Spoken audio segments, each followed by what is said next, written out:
গরম চাতে ফু দিয়ে খেলে মারাত্মক তিনটি ক্ষতি হয়ে যায়। প্রিয় ভাই ও বন্ধুরা, এই বিষয়টি আমরা অনেক সময় জানি না।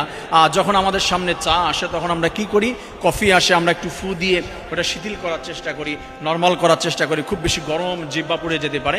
এই ধরনের টেন্ডেন্সি থেকে আমরা এটা ফু দিই। মনে রাখবেন, আপনি যদি ফু দিয়ে খান তাহলে হচ্ছে আপনি তিনটি ভয়ঙ্কর ক্ষতির ভিতরে পড়ে যাবেন। ফার্স্ট, এক নম্বরে যদি আমরা কোরআন সুন্নাহ থেকে জানি, রাসূল করিম সাল্লাল্লাহু আলাইহি ওয়াসাল্লাম জানিয়ে দিয়েছে গরম খাবারের ভিতরে ফু দেওয়া যাবে না।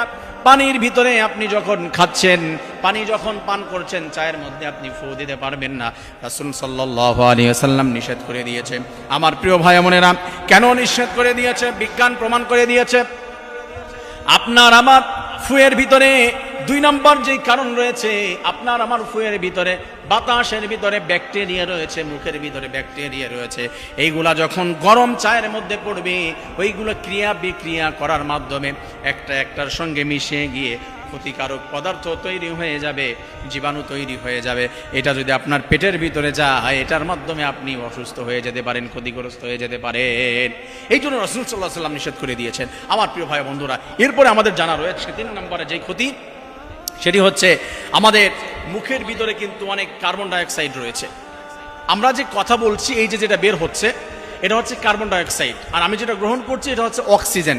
আমাদের এটা গ্রহণ করে নেয় গাছে, আর গাছের অক্সিজেন আমরা গ্রহণ করে আমরা শ্বাস প্রশ্বাস নিচ্ছি এবং ছাড়ছি, আমরা সুস্থ থাকছি। আমাদের প্রিয় ভাই বন্ধুরা, তা আমরা যখন এই কার্বন ডাইঅক্সাইড পানির মধ্যে দিলাম, অর্থাৎ চায়ের মধ্যে, কফির মধ্যে দিলাম, তখন এটা কার্বন ডাইঅক্সাইড যদি আপনি বেশি পরিমাণে খান, আপনি দেখবেন একটা পলি মুখের ভিতরে নিয়ে বারবার নিঃশ্বাস ছাড়বেন আর দিবেন আটকায় দিয়ে, মুখ আটকায় দিয়ে, দেখবেন কিছুক্ষণ পরে নিঃশ্বাস নিতে পারবেন না। কারণ ওটা পরিপূর্ণ যে অক্সিজেন ছিল আপনি খেয়ে ফেলেছেন, কার্বন ডাইঅক্সাইড দিয়ে পলিটা ভরে গিয়েছে, তখন আপনি বাঁচতে পারবেন না, দম বন্ধ হয়ে যাবে আপনার। সেই ক্ষেত্রে আপনি চায়ের ভিতরে দিয়েছেন কার্বন ডাইঅক্সাইড, এটা মানুষ খেলে মানুষ মারা যায়। হ্যাঁ, আপনি অল্প পরিমাণে চায়ের সঙ্গে যাচ্ছে, বাট এটা যদি আপনার পেটের ভিতরে যায়, আপনি ক্ষতিগ্রস্ত হয়ে যাবেন।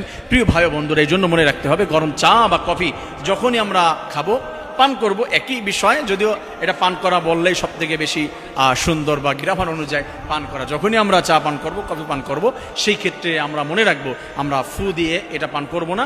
স্বাভাবিকভাবে, যদি বেশি গরম হয়, স্বাভাবিক জায়গায় একটু রেখে দিলে একটু পরেই নর্মালে চলে আসবে। এইগুলো আমরা চেষ্টা করব। আল্লাহ রাব্বুল আলামিন বুঝে আমল করা তৌফিক দান করেন, আমিন।